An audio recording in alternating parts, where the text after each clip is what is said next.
Hello everyone, this is Shahneela and welcome to my YouTube channel study एडिशिनो। सभी को जय हिंद, सभी को जय हिंद। कैसे हैं आप सभी लोग? आज मैं आपके सामने पहाड़ी शैली की टॉप 100 क्वेश्चन की सीरीज में लेके आई हूँ, जिसमें आपको बहुत ही शानदार और बहुत ही बेहतरीन क्वेश्चंस मिलेंगे जो आपके एग्जाम के पॉइंट ऑफ व्यू से बहुत ही ज़्यादा इंपॉर्टेंट है। इसमें कुछ क्वेश्चन ऐसे होंगे जो आपके प्रीवियस ईयर्स के क्वेश्चन होंगे, यानी कुछ क्वेश्चन आपके प्रीवियस ईयर्स एग्जाम में जो पूछे गए क्वेश्चन होंगे, कुछ क्वेश्चन आपको ऐसे मिलेंगे और कुछ क्वेश्चन आपको बिल्कुल लेटेस्ट क्वेश्चन होंगे जो आपके आने वाले एग्जाम में आपके क्वेश्चन बन सकते हैं। तो कहने का मेरा सेंस ये है कि कुछ क्वेश्चन आपको प्रीवियस ईयर्स के मिलेंगे जो आपके अलग अलग एग्जाम में अलग अलग तरीके से पूछे गए हैं। सिर्फ आपको यूपी, टीजीटी, पीजीटी के एग्जाम के क्वेश्चन नहीं है, यहाँ पर जितने भी आपके केवीएस हैं, DT+ भी है, LT ग्रेड है, यूपी, टीजीटी, पीजीटी है या नेट है, यानी इन सभी एग्जाम में जिस तरीके से आपके पहाड़ी शैली के क्वेश्चन पूछे गए उन क्वेश्चन का कलेक्शन आपको मिलेगा। इसके अलावा कुछ क्वेश्चन ऐसे भी होंगे जो आपके बिल्कुल लेटेस्ट होंगे जो आपके आने वाले एग्जाम में बन सकते हैं। ठीक है, तो इस सीरीज को आपको बहुत ही अच्छे से यहाँ पर देखना है, बहुत अच्छे से यहाँ पर आज की क्लास आपको लेनी है।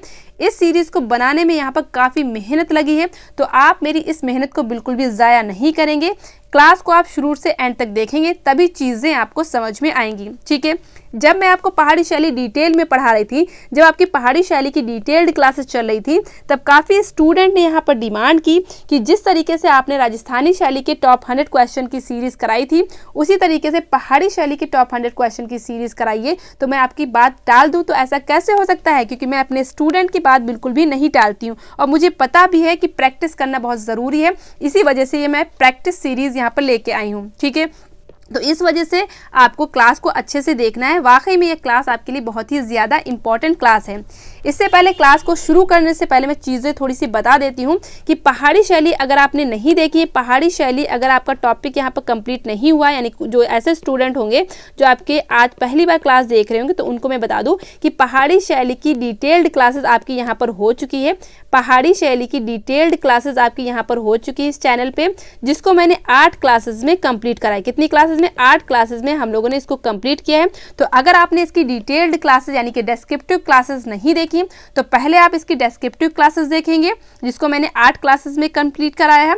ठीक है, इसके बाद आप इसके MCQs यानी कि टॉप 100 क्वेश्चन की सीरीज करेंगे, तब आपको ज़्यादा चीज़ें समझ में आएंगी।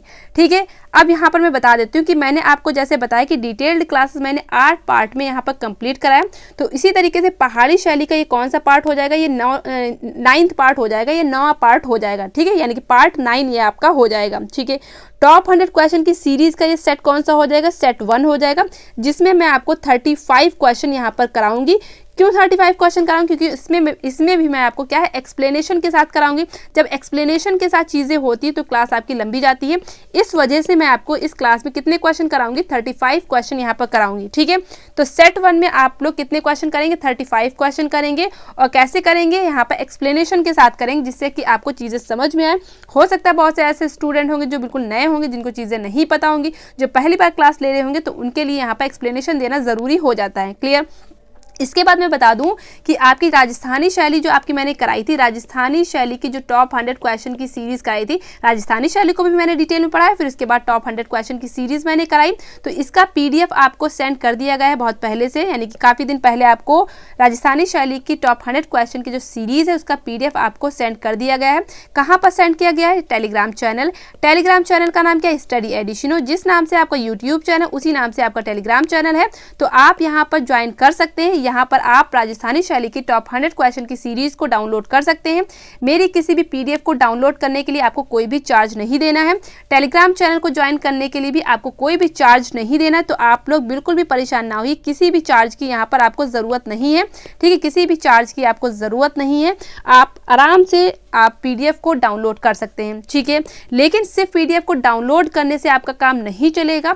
अगर आपने राजस्थानी शैली की टॉप 100 क्वेश्चन की सीरीज़ वाली जो क्लास है, अगर आपने उस क्लास को नहीं देखा है, तो आपको क्या करने, आपको सिर्फ PDF को पढ़ने से कोई फ़ायदा नहीं होने वाला। तो सबसे पहले आप राजस्थानी शैली की टॉप 100 क्वेश्चन की सीरीज़ जो है उसकी यहाँ पर 2 क्लास हुई हैं, जिसमें मैंने आपको 2 पार्ट में यानी कि 100 क्वेश्चन को 2 क्लास में यहाँ पर कंप्लीट करा है। तो पहले आप उन क्लासेस को देख लीजिए। इन क्लासेस का लिंक मैं डिस्क्रिप्शन बॉक्स में दे दूंगी, तो वहाँ पर से आप ज्वाइन कर सकते हैं, यानी कि उस क्लास को देख सकते हैं। और आपका टेलीग्राम चैनल का जो लिंक है उसका भी मैं क्या कहते हैं लिंक डिस्क्रिप्शन बॉक्स में दे दूंगी, तो उसको भी चीज़ें यहाँ पर देख सकते हैं। ठीक है, तो कहने का मतलब क्लास को शुरू करने से पहले मैं सारी चीज़ें बता देती हूँ, क्योंकि आप लोग फिर बीच में कॉमेंट करते हैं तो आप क्लास यहाँ पर डिस्टर्ब होने लगती है। तो मैं पहले से सारी चीज़ें बता रही हूँ कि यहाँ पर राजस्थानी शैली की टॉप 100 क्वेश्चन की सीरीज मैंने डिस्क्रिप्शन बॉक्स में दे रखी है, और आपको टेलीग्राम चैनल का लिंक भी आपको मैंने डिस्क्रिप्शन बॉक्स में दे रखा है, वहां पर से जाकर के आप यहां पर देख सकते हैं। ठीक है, अब हम लोग यहां पर आज की जो क्लास है आपकी पहाड़ी शैली की टॉप 100 क्वेश्चन की सीरीज, उसको हम लोग स्टार्ट करते हैं। अब यहाँ पर कोई भी अलग से क्वेश्चन यहाँ पर नहीं करेगा, सिर्फ आप यहाँ पर क्वेश्चंस पे ध्यान देंगे, तभी चीज़ें आपको समझ में आने वाली हैं। ठीक है, चलिए यहाँ पर स्टार्ट करते। पहला क्वेश्चन हमारा क्या है, सारी चीज़ें मैंने आपको स्टार्टिंग में बता दी। अब आप लोग कुछ भी यहाँ पर एक्स्ट्रा चीज़ बिल्कुल भी आप लोग नहीं पूछेंगे कि कहाँ पर टेलीग्राम चैनल कहाँ है, कौन सा टेलीग्राम चैनल है, कैसे PDF डाउनलोड करना, इस तरीके से क्वेश्चन आप बिल्कुल भी आप पूछेंगे नहीं। ठीक है, चलिए क्वेश्चन आपके सामने, पहला क्वेश्चन आपके सामने, जल्दी से बताइए। सारे क्वेश्चन आपके बहुत ही इंपॉर्टेंट क्वेश्चन है, बहुत ही बेहतरीन क्वेश्चन, बहुत ही लेटेस्ट क्वेश्चन, बहुत ही शानदार क्वेश्चन है, तो इसलिए शानदार तरीके से ही आपको आंसर यहाँ पर देना है। चलिए बताइए, सर्वप्रथम पहाड़ी शैली ने किस रूप में जन्म लिया? तो लोक कला के रूप में, दरबारी कला के रूप में, गुफा चित्र के रूप में, या दृश्य कला के रूप में? तो यहाँ पर आंसर यहाँ पर कौन सा राइट होगा, जल्दी से आप मुझे यहाँ पर बताएंगे। ठीक है, तो यहाँ पर आपको याद रखना है कि लोक कला यहाँ पर आंसर सही होगा। सर्वप्रथम पहाड़ी शैली ने किस रूप में जन्म लिया? तो आपको क्या याद रखना है, लोक कला के रूप में इसने जन्म लिया। आपको मैंने बताया था कुछ शैली आपकी कैसी है, लोक कला से। मैंने आपको बताया था कि पहाड़ी शैली है, देखिए आपको मैं चीज़ें लिखती चलती हूँ तब आपको चीज़ें यहाँ पर समझ में आएगी। जो पहाड़ी शैली है तो उसमें क्या होता है, कुछ शैली आपकी क्या है, लोक कला से निकली शैली है, कुछ शैली आपकी लोक कला से निकली शैली है, और कुछ कला आपकी मुगल शैली से निकली शैली है। ठीक है, कुछ शैली आपकी मुगल कला से निकली हुई शैली है। ठीक है, तो जो पहाड़ी शैली है उसकी क्या है, बहुत सी उप शैली हैं। ठीक है, बहुत सी इसकी उप शैली हैं, जिनमें आपको कुछ शैली यानी कि कुछ उप शैली आपकी लोक कला से निकली हुई हैं, और कुछ शैली जो आपकी मुगल कला से निकली हुई हैं। तो आपको याद रखना है कि लोक कला से निकली हुई कौन कौन सी शैली हैं, तो आपको कौन कौन सी याद रखना है, जो आपकी बसोली शैली है, ठीक है, बसोली शैली है या बसोली शैली है, वो आपकी लोक कला से निकली हुई शैली है। इसके अलावा जो चंबा शैली है वो भी आपकी किससे, लोक कला से निकली हुई शैली है। ठीक है, समझते चलिए चीज़ों को, तभी आपको चीज़ें यहाँ पर समझ में आएंगी। इसके अलावा जो आपकी मंडी शैली है वो भी आपकी किससे, लोक कला से निकली हुई शैली है। इसके अलावा आपकी जो कुल्लू शैली है वो भी आपकी क्या है, लोक कला से निकली हुई शैली है। इसके अलावा जो आपकी गढ़वाल शैली है, सारी चीज़ें मैं लिख रही हूँ तो आप लोग अच्छे से इसको नोट डाउन करिएगा, क्योंकि जो इसका PDF आपको मिलेगा तो उसमें सिर्फ आपको आंसर मिलेगा, जो आपको मैं एक्सप्लेनेशन दे रही हूँ वो चीज़ें आपको नहीं मिलेंगी। ठीक है, तो मैं आपको बता देती हूँ, फिलहाल आपको मैंने वैसे आपको डिटेल क्लासेस यहाँ पे दे भी रखी, तो आप ये चीज़ें नहीं भी नोट करेंगे तब भी आपका काम चल जाएगा, लेकिन नोट कर लेंगे तो बहुत अच्छी बात है। ठीक है, लोक कला से निकली कौन कौन सी शैली आपकी हो जाएगी, बसौली शैली, चंबा शैली, मंडी शैली, कुल्लू शैली और गढ़वाल शैली। आपको 35 क्वेश्चन करने में जितना भी टाइम लगे मैं आपको सारी चीज़ें एक्सप्लेनेशन के साथ ही कराऊंगी। जिनको बहुत जल्दी है तो वीडियो को स्किप करके देखें, और जिनको नहीं जल्दी, जो आराम से चीज़ें करना चाह रहे हैं वो चीज़ें आराम से करें, और जिनको जल्दी है वो वीडियो को स्किप करके देख सकते हैं। फिर हम बात करते हैं जो मुगल शैली से निर्गत शैली कौन कौन सी है। तो मुगल शैली से निर्गत शैली जो आपकी है, यानी कि मुगल शैली से जो निकली जो शैली है वो कौन सी है, जम्मू शैली हो जाएगी। ठीक है, मुगल शैली से जो निकली शैली कौन कौन सी, जम्मू शैली हो जाएगी। इसके अलावा आपकी जो कांगड़ा शैली है वो भी आपकी मुगल शैली से निकली हुई शैली है। इसके अलावा जो आपकी गुलेर शैली है वो भी आपकी मुगल शैली से निकली हुई शैली है।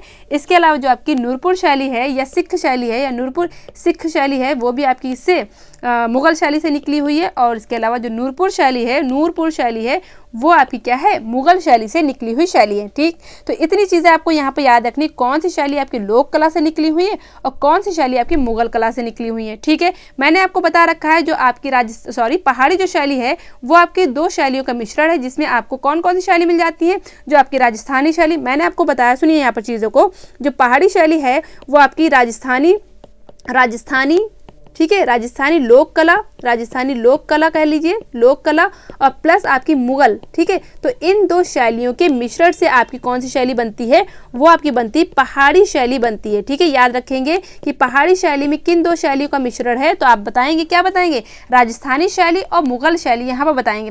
राजस्थानी शैली की जगह पर अगर मान लीजिए आपका हिंदू शैली आ जाता है तब भी आपका सही है, और मुगल शैली की जगह पर अगर आपका ईरानी शैली आ जाता है तब भी आपका यहाँ पर सही है। क्यों सही है, क्योंकि आपको पता है जो मुगल शैली है वो ईरानी शैली के आगे चल करके क्या हो जाती है, यहाँ पर कौन सी हो जाती है, ठीक है। तो यहाँ पर कौन सी हो जाती है, तो यहाँ पर ईरानी शैली यहाँ पर हो जाती है। ठीक है, कहने का मेरा मतलब ये है कि ईरानी शैली ही आगे चल करके कौन सी शैली में कन्वर्ट हो जाती है, वो आपकी मुगल शैली में कन्वर्ट हो जाती है। तो इसी तरीके से आप यहाँ पर याद रखेंगे जो आपकी पहाड़ी शैली है वो दो शैलियों का मिश्रण है। कौन कौन सी शैली हो जाएगी, जो आपकी कौन सी हो जाएगी, राजस्थानी शैली और प्लस आपकी मुगल शैली हो जाएगी। ठीक है, फिलहाल इसका आंसर आपको क्या याद रखना है, लोक कला यहाँ पर राइट आंसर हो जाएगा। नेक्स्ट क्वेश्चन हमारा है पहाड़ी शैली का प्रधान केंद्र रहा है। नेक्स्ट क्वेश्चन हमारा है पहाड़ी शैली का प्रधान केंद्र रहा है। पहाड़ी शैली का प्रधान केंद्र रहा है, चंबा हो जाएगा, ठीक है, गढ़वाल हो जाएगा, बसौली हो जाएगा या कुल्लू हो जाएगा। तो कौन सा राइट आंसर हो जाएगा, जल्दी से मुझे बताइए यहाँ पर which one is the right option, which one is the right option of this question. Chamba, Garhwal, Basohli या कुल्लू, चारों में से कौन सा ऑप्शन राइट होगा। तो आपको अच्छे से पता है पहाड़ी शैली का प्रधान केंद्र आपका बसौली यहाँ पर बिल्कुल राइट आंसर हो जाएगा।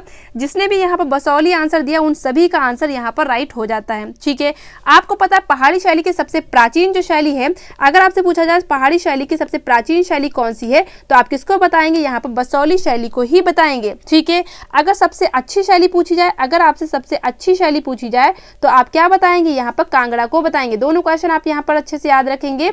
पहाड़ी शैली की सबसे प्राचीन शैली कौन सी हो जाएगी, बसौली शैली हो जाएगी, और पहाड़ी शैली की सबसे अच्छी शैली कौन सी हो जाएगी, कांगड़ा शैली हो जाएगी। ठीक है, इसी तरीके से आपको चीज़ें समझनी है। ऑब्जेक्टिव क्वेश्चन को सिर्फ आप आंसर के साथ टिक करके चीज़ें नहीं करनी चाहिए, आपको उसको एक्सप्लेनेशन के साथ जब चीज़ें करेंगे तभी आपको चीज़ें यहाँ पर समझ में आएंगी। ठीक है, इसके अलावा आपको बता दूं मैं, जो पहाड़ी शैली है उसको क्या है, पहले यानी पहाड़ी शैली को स्टार्टिंग में पहले लोग क्या कहते थे, इसको बोलते थे जम्मू कलम बोलते थे। क्या बोलते थे, जम्मू कलम बोलते थे। पहाड़ी शैली को स्टार्टिंग में लोग क्या बोलते थे, इसको जम्मू कलम के नाम से भी जानते थे, और कुछ विद्वान इसको क्या है, हिमाचल शैली भी बोलते थे। ठीक है, हिमाचल शैली भी बोलते थे। क्यों बोलते थे वो भी मैं आपको यहाँ पर बताती हूँ। ठीक है, हिमाचल शैली भी यहाँ पर बोलते थे। ठीक है, हिमाचल शैली या हिमाचल चित्र शैली यहाँ पर बोलते थे। देखिए, मैंने आपको क्या बताया कि पहाड़ी शैली को स्टार्टिंग में क्या है, जम्मू कलम भी कुछ लोग बोलते थे, और हिमाचल शैली यानी कि हिमाचल शैली या हिमाचल कलम या हिमाचल चित्र शैली इस तरीके से भी बोलते थे। क्यों, आपको पता है कि जो पहाड़ी शैली है ये कहाँ पर विकसित हुई, तो पहाड़ी शैली आपको पता है जो आपके हिमालय की जो तलहटी है, जो हिमालय की तलहटी में जो क्षेत्र आते हैं वहाँ पर आपकी पहाड़ी शैली विकसित हुई। जैसे कि आपके जिसमें कौन कौन से आते हैं, जम्मू कश्मीर आ जाएगा, उत्तराखंड आ जाएगा, हिमाचल प्रदेश आ जाएगा, यानी कि इन क्षेत्रों में जो आपकी कला यहाँ पर निकल के आती है, कौन कौन से, मैंने आपको बताया जम्मू, ठीक है, जम्मू कश्मीर हो जाएगा। ठीक है, जम्मू कश्मीर, ठीक है, जम्मू कश्मीर। इसके अलावा आपका उत्तराखंड, ठीक है, उत्तराखंड, ठीक है, और इसके अलावा हिमाचल प्रदेश, यानी इन क्षेत्रों में जो आपकी कला निकल के, हिमाचल प्रदेश, इन क्षेत्रों में जो आपकी कला निकल के आती है वो आपकी कला कौन सी कहलाती है, पहाड़ी शैली कहलाती है। ठीक है, यानी कि हिमालय की तलहटी में जो क्षेत्र आपके आते हैं, जैसे कौन कौन से क्षेत्र, जम्मू कश्मीर, उत्तराखंड, हिमाचल प्रदेश, यानी कि जो कला आपकी पहाड़ों पे यहाँ पर विकसित होती है, जो कला आपकी पहाड़ों पे यहाँ पर उभर के आती है, उस कला को हम लोग क्या बोलते हैं, पहाड़ी कला बोलते हैं, या पहाड़ी शैली बोलते हैं, या पहाड़ी चित्रकला बोलते हैं। ठीक है, या पहाड़ी कलम बोलते हैं। क्लियर। इसके अलावा मैं आपको ये बता दूं, क्या मैं बताने जा रही थी, मैं भूल गई।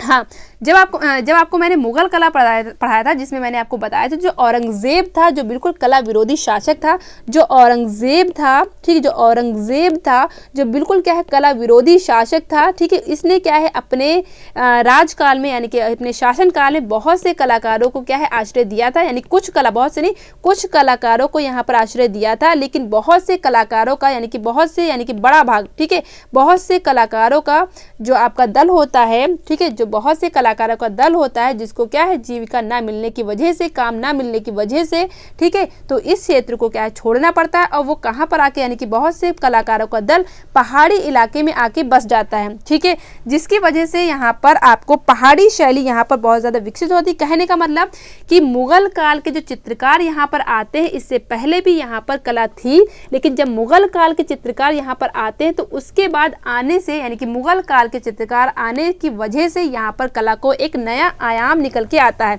यानी कि जो आपकी पहाड़ी चित्रकला है उसको एक नई, मतलब क्या कहते हैं, मतलब पहाड़ी जो शैली है वो एक नई तरीके से यहाँ पर उभर के आती है। तो कहने का मेरा मतलब क्या है सीधे, कि पहाड़ी क्षेत्रों में कला आपकी थी, लेकिन इससे पहले आपकी इतनी कला बहुत अच्छी नहीं थी।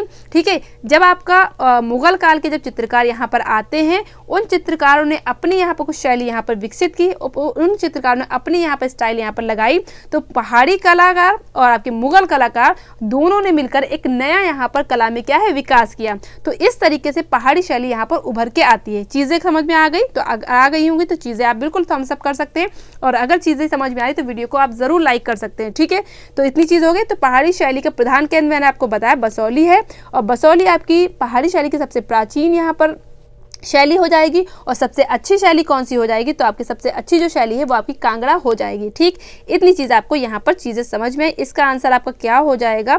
इसका आंसर क्या मैंने बताया था? लोक कला हो जाएगा। ठीक है, ये वाला टिक मैं लगा देती हूँ जिससे कि आपको चीज़ें याद रहे। नेक्स्ट हमारा क्वेश्चन है, पहाड़ी चित्रों में किस प्रकार के रंगों का प्रयोग हुआ है? तो पहाड़ी चित्रों में किस प्रकार के रंगों का यूज हुआ है? तो पहाड़ी चित्र में कैसे गहरे रंग का यूज हुआ है, यानी कि चटक रंगों का यूज है। पहाड़ी चित्रों में किस प्रकार के रंगों का यूज हुआ है? तो यहाँ पर गहरे रंगों का यूज हुआ है। ठीक, इतनी चीज आपको क्लियर हो गई। नेक्स्ट क्वेश्चन हमारा है, पहाड़ी चित्रकला की प्रथम प्रदर्शनी हुई थी भारत कला भवन में, इलाहाबाद में, कलकत्ता में, नई दिल्ली में। ठीक है, तो पहाड़ी चित्रकला की प्रथम प्रदर्शनी हुई थी, कहाँ हुई थी? तो इस क्वेश्चन का आंसर आप मुझे किस में देंगे? कमेंट बॉक्स में देंगे। ये क्वेश्चन आपके लिए होमवर्क है। ठीक है, तो देखते हैं कितने क्वेश्चन यहाँ पर आप लोग आंसर देते हैं, कितने लोग सही आंसर यहाँ पर देते हैं। नेक्स्ट क्वेश्चन हमारा क्वेश्चन नंबर 5 हम देखेंगे। क्वेश्चन नंबर 5 का आंसर फटाफट दीजिए।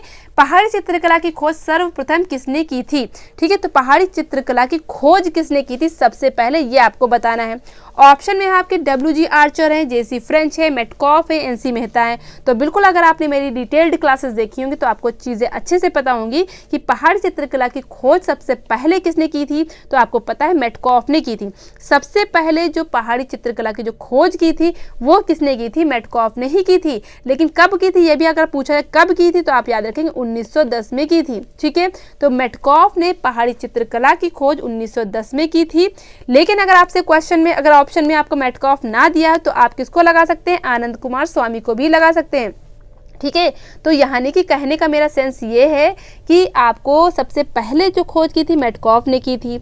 लेकिन इसका जो वृद्ध मतलब जो खोज करता माना जाता है, यानी कि अगर आपका मेटकॉफ ना दिया हो तो आप आनंद कुमार स्वामी को लगा सकते हैं, क्योंकि आनंद कुमार स्वामी ने भी इसमें बहुत ज़्यादा क्या है वृद्ध खोज की, यानी कि इसमें बहुत ज़्यादा चीज़ें की। इस वजह से अगर मेटकॉफ की जगह पर अगर मेटकॉफ ना हो तब आप किसको लगाएंगे? तो यहाँ पर आनंद कुमार स्वामी को ही लगाएंगे। ऐसा नहीं कि अगर वहाँ पर आपको दिया ना हो तो आप चीज़ें यहाँ पर छोड़ के चले आएँ। तो आप इस तरीके से यहाँ पर चीज़ें करेंगे, बिल्कुल भी गलत नहीं करेंगे। ठीक है, आनंद कुमार स्वामी ने किस तरीके से यहाँ पर पहाड़ी की शैली को यहाँ पर डिवाइड किया, मैं आपको चीज़ें बताती हूँ। AK स्वामी के बारे में मैं चीज़ें बताती हूँ आपको कि 1916 में, समझिए 1916 में पहाड़ी चित्रकला को इन्होंने 2 भागों में विभाजित किया। किसने? आनंद कुमार स्वामी ने। आनंद कुमार स्वामी ने पहाड़ी चित्रकला को 2 भागों में डिवाइड किया। आनंद कुमार स्वामी ने पहाड़ी चित्रकला को 2 भागों में डिवाइड किया। कौन कौन सी हो जाएगी? याद रखेंगे, उत्तरी चित्रकला, उत्तरी, ठीक है, उत्तरीय चित्रकला, ठीक है, उत्तरी चित्रकला, और कौन सी हो जाएगी? 1 मिनट रुकिए, उत्तरी चित्रकला, और दूसरी कौन सी हो जाएगी? दक्षिणी चित्रकला। तो इन 2 चित्रकला में क्या है, किसने पहाड़ी शैली को डिवाइड किया? किसने डिवाइड किया? आनंद कुमार स्वामी ने डिवाइड किया। उत्तरी चित्रकला यानी कि कांगड़ा कलम, उत्तरी चित्रकला मतलब कांगड़ा कलम, क्लियर, कांगड़ा कलम, और दक्षिणी चित्रकला मतलब जम्मू कलम, यानी कि इसमें क्या कांगड़ा कलम यानी कांगड़ा क्षेत्र के जितने क्षेत्र आ जाएंगे इस तरीके से जम्मू कलम।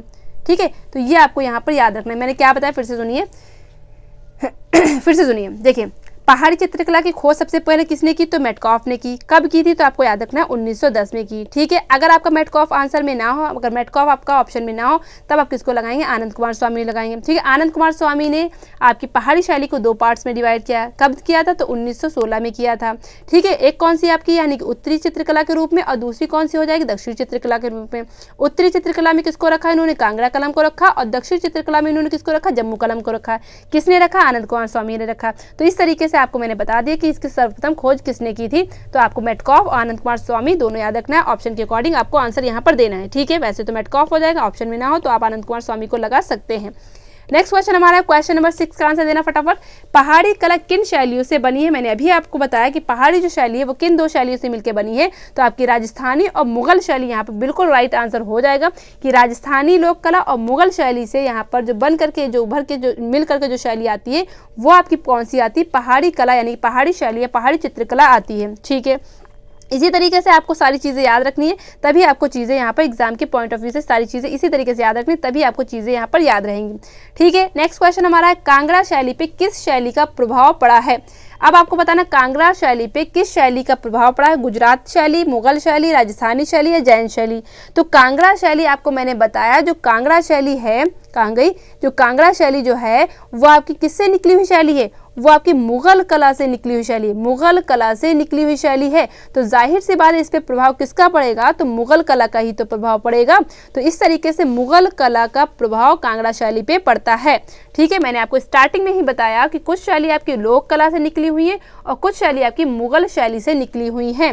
तो उसी तरीके से कांगड़ा शैली पे मुगल कला का प्रभाव दिखाई पड़ता है।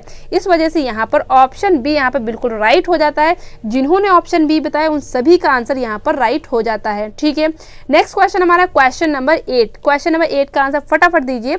जम्मू कलम का दूसरा नाम क्या है, जम्मू कलम का दूसरा नाम क्या है, जल्दी से बताएंगे। जम्मू कलम का दूसरा नाम क्या है, तो कौन सा हो जाएगा, राजस्थानी हो जाएगा, मुगल हो जाएगा, पाल हो जाएगा या पहाड़ी चित्रकला हो जाएगा।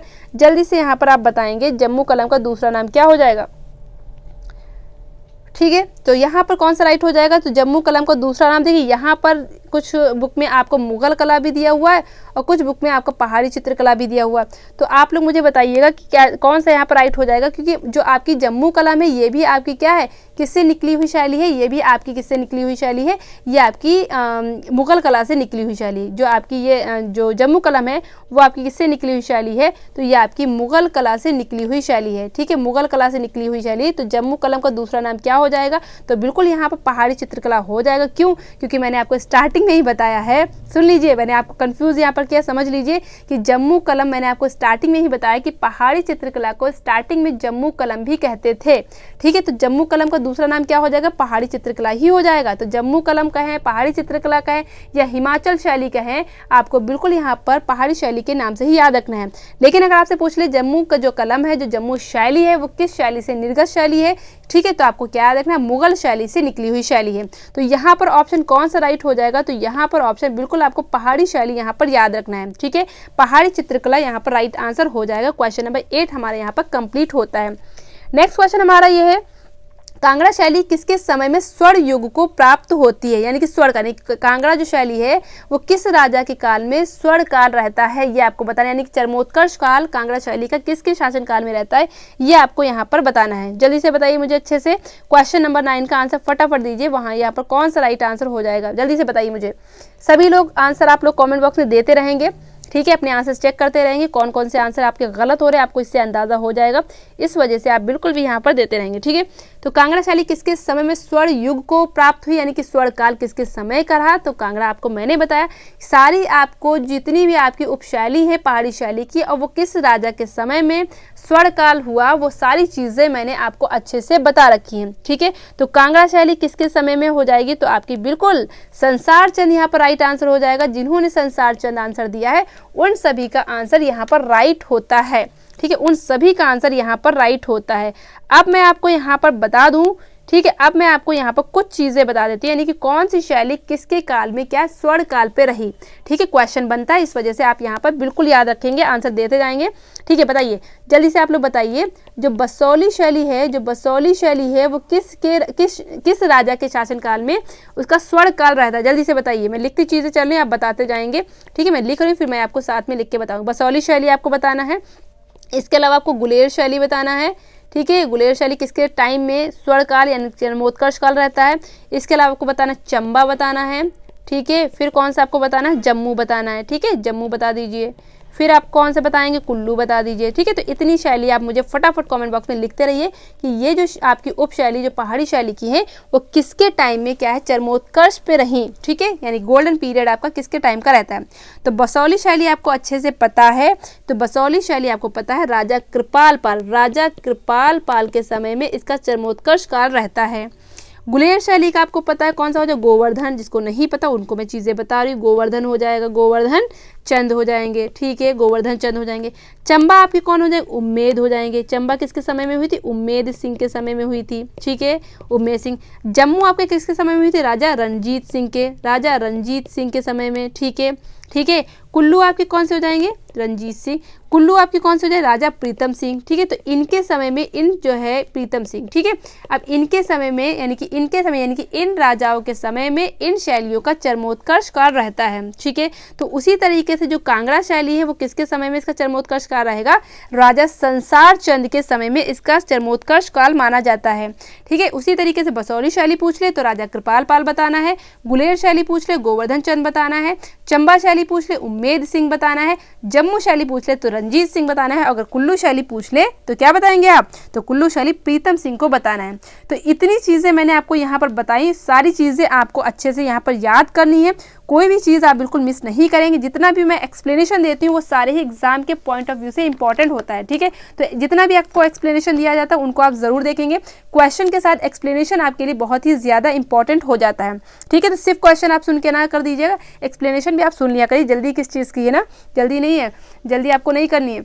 फिर एग्जामिनेशन हॉल में बैठेंगे फिर सोचेंगे ये तो मैम ने बताया था, मैं भूल गई, क्या बताया था, फिर आप वहाँ पर दिमाग पर प्रेशर डालेंगे और याद तब आएगा नहीं। इस वजह से चीज़ें आप पढ़िए और क्या है, क्लास को आप एक बार देखिए, जब एक बार में चीज़ें ना समझ में आए तो आप दोबारा फिर से देख सकते हैं, नहीं देखनी तो आप PDF से कर सकते हैं। ठीक है, मैं बता रही हूँ, आप 2 बार क्लास देख लेंगे तब भी आपको कुछ नुकसान नहीं होगा, आपका अच्छा ही होगा।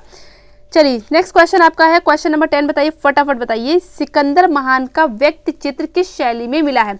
सिकंदर महान का जो व्यक्ति चित्र है वो आपका किस शैली में बना हुआ है, चंबा शैली हो जाएगा, गुलेर शैली हो जाएगा, कांगड़ा शैली हो जाएगा या गढ़वाल शैली हो जाएगा। बताइए यहाँ पर फटाफट किसका आंसर, यहाँ पर कौन सा आंसर यहाँ पर बिल्कुल राइट होगा, तो बिल्कुल कांगड़ा शैली यहाँ पर राइट होगा कि सिकंदर महान का जो व्यक्ति चित्र है वो आपको किस में मिलता है, कांगड़ा शैली में मिलता है। किस में मिलता है, कांगड़ा शैली में मिलता है। समझ में बात आई, कांगड़ा शैली में आपको बहुत से चित्र मिल जाते हैं, जैसे कि प्रेमी युगल चौपड़ खेलते हुए, ये भी आपका चित्र किसका हो जाएगा, कांगड़ा शैली का हो जाएगा। ठीक है, कौन सा चित्र, प्रेमी युगल चौपड़ खेलते हुए, चौपड़। ठीक है, तो प्रेमी युगल चौपड़ खेलते हुए ये चित्र आपका किस शैली का हो जाएगा, कांगड़ा शैली का हो जाएगा। और राधा के पैर में महावर लगाते हुए श्री कृष्ण, राधा के पैरों में महावर लगाते, राधा के पैरों में ठीक है क्या लगाते हुए, महावर, महावर लगाते हुए श्री कृष्ण को कहाँ पर दिखाया गया, लगाते हुए श्री कृष्ण को कहाँ दिखाया गया है, तो आप क्या बताएंगे, यहाँ पर आप बताएंगे कांगड़ा शैली यहाँ पर बताएंगे। ठीक, तो राधा के पैरों में महावर लगाते हुए श्री कृष्ण को कहाँ दिखाया गया है, प्रेमी युगल चौपड़ खेलते हुए या सिकंदर महान का व्यक्ति चित्र। ठीक है, संसार चंद को हुक्का पीते हुए। ठीक है, जैसे आपको मैं बताया कांगड़ा शैली किसके समय में जो है चरमोत्कर्ष पे रही थी, तो राजा संसार चंद के टाइम में क्या है, चरमोत्कर्ष पे रही थी और राजा संसार चंद को हुक्का पीते हुए यहाँ पर दिखाया गया है। यानी कि यहाँ पर एक ऐसा चित्र मिला है जो संसार चंद क्या करे, हुक्का पीते हुए इनको दिखाए, हुक्का पीते हुए। ठीक है, तो राजा संसार चंद क्या करे, हुक्का पी रहे हैं, किसमें हुक्का पी रहे हैं, कांगड़ा शैली में पी रहे हैं। ठीक है, राधा को महावर कौन लगा रहे, श्री कृष्ण लगा रहे हैं। ठीक है, कहाँ पर, कांगड़ा शैली में। ठीक है, और इसके अलावा प्रेमी युगल चौपड़ खेलते हुए ये भी कहाँ का हो जाएगा, ये भी आपका कांगड़ा शैली का हो जाएगा। सिकंदर महान का व्यक्ति चित्र कहाँ मिला है, तो आपको याद रखना है कहाँ हो जाए, कांगड़ा शैली मिला है। ठीक है, तो इतनी चीजें आपको कांगड़ा शैली से यहाँ पर याद रखनी है। इसके अलावा मैंने आपको चरमोत्कर्ष काल तो बता ही दिया। अगर आपसे पूछा जाए इसका चरमोत्कर्ष काल का टाइम क्या रहता है, तो आप क्या याद रखेंगे, 1786 से लेकर के 1805 तक के, 1786 से लेकर के 1805 तक के इसका चरमोत्कर्ष काल रहता है। ठीक है, चरमोत्कर्ष काल रहता है। ठीक है, तो ये भी आप यहाँ पर याद कर रख सकते हैं। ठीक है, तो अगर टाइम पूछ रहे हैं तो टाइम भी आप याद रखेंगे, राजा पूछ रहे हैं तो संसार चंद याद रखेंगे। ठीक है, इतनी चीज़ें आप यहाँ पर अच्छे से याद रखेंगे। क्लियर हुआ, आगे हम चलते हैं क्वेश्चन नंबर 11 पे चलते हैं। 1 मिनट पहले इसको हटाते हैं। चलिए क्वेश्चन नंबर 11 हमारा आंसर, क्वेश्चन नंबर 11 का आंसर क्या होगा, कांगड़ा शैली में नायिकाओं की कितनी अवस्थाओं का चित्रण किया गया है। ठीक है, बताइए जल्दी से, कांगड़ा अवस्था में, ठीक है, कांगड़ा अवस्था बता दें, कांगड़ा शैली में नायिकाओं की कितनी अवस्थाओं का अंकन किया गया है। अब आप लोग देखेंगे क्या आंसर देते हैं। ठीक है, आपका ऑप्शन ही इस तरीके से, एक ऑप्शन में और दे रही हूँ, यह ऑप्शन यहाँ पर हो सकता है गलत हो, एक ऑप्शन में और दे रही हूँ। ठीक है, बताइए, ऑप्शन में फिर से दे रही हूँ। ठीक है, 3 हो जाएगा। ठीक है, ऑप्शन ए में 3 रख लीजिए, 5 रख लीजिए। ठीक है, और 8 रख लीजिए, सी वाला 8 हो गया, और रख लीजिए 12। ठीक है, चलिए ये आपके ऑप्शन है, जल्दी से बताइए कि ऑप्शन ए होगा, बी होगा, सी होगा या डी होगा। ठीक है, जल्दी से बताइए यहाँ पर कौन सा ऑप्शन यहाँ पर राइट होगा कि कांगड़ा शैली में नायिकाओं की कितनी अवस्थाओं का चित्रण किया गया है। जल्दी से बताइए, क्वेश्चन नंबर 11 का आंसर फटाफट आपको मुझे देना है। हाँ, तो बिल्कुल यहाँ पर आपको क्या याद रखना है, जिन्होंने ऑप्शन कौन सा बताया, 8 बताया, यानी कि कांगड़ा शैली में नायिकाओं की कितनी अवस्थाओं का यूज किया गया है। ठीक है, कितनी अवस्थाओं का चित्रण मिलता है, तो कांगड़ा शैली में नायिकाओं की 8 अवस्थाओं का चित्रण मिलता है। ठीक है, कितनी अवस्थाओं का चित्रण मिलता है, 8 अवस्थाओं का चित्रण मिलता है।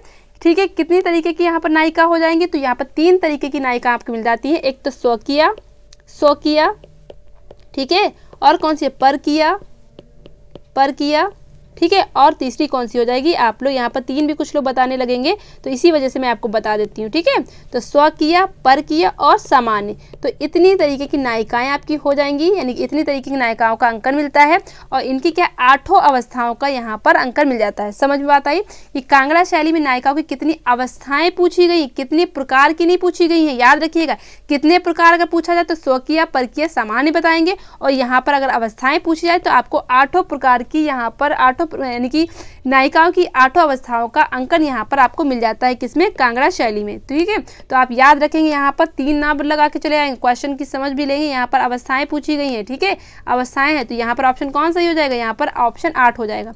ठीक है, तो यहाँ पर ऑप्शन 3 था नहीं, इसी वजह से मैं आपको क्या कर रही थी, कंफ्यूज करने के लिए मैंने अलग से ऑप्शन दिए, वैसे आपके ऑप्शन यहाँ पर ठीक थे, सही थे ऑप्शन।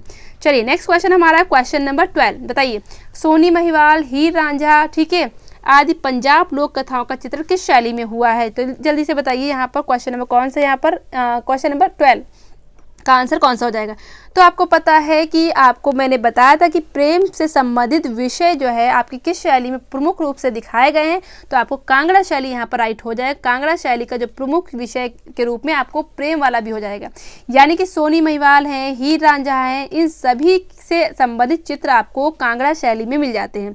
ठीक है, तो कौन सा ऑप्शन सही हो जाएगा, तो ऑप्शन नंबर सी यहाँ पर सही हो जाएगा।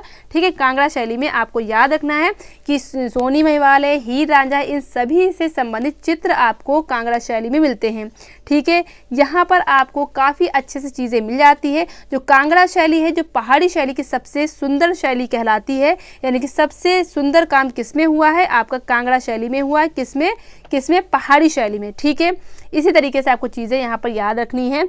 कांगड़ा शैली मैंने आपको बताई कि यहाँ पर प्रेम वार्तालाप चित्र भी मिलता है। एक चित्र यहाँ पर कौन सा है, प्रेम वार्तालाप, ठीक है, वार्तालाप, तो यहाँ पर वार्तालाप किसकी चल रही है, यानी कि प्रेम की वार्तालाप चल रही है। जो आजकल तो बिल्कुल कॉमन हो गया है कि प्रेम की जो डिस्कशन है वो आपका आराम से चलता रहता है, तो उसी तरीके से यहाँ पर भी प्रेम वार्तालाप चलती है।